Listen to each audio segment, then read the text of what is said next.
stuck on login in Mobile Legends? Well, no worries. In this video, I'm going to give you some guidelines and tips on how you can fix it easily, just under a minute. It's super simple, so let's get right into it. Now, first things first, make sure you have the correct mobile data on or you have sufficient data. So you can just simply switch on to different ones if you have any problems with it. Next thing, you can just simply restart your application, or sometimes it could also be an issue with the Mobile Legends server side itself. So have some patience and sort of in media outlets in order to find out what's wrong.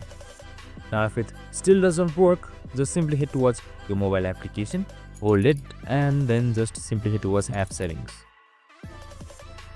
Now once you're there, on the bottom right side you can see clear data. Just simply select clear data and just select clear cache.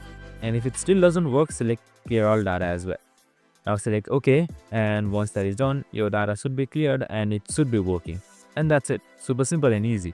I hope this video helped. If it did, make sure to like, subscribe and tune in with us for more of these videos. See you in the next one.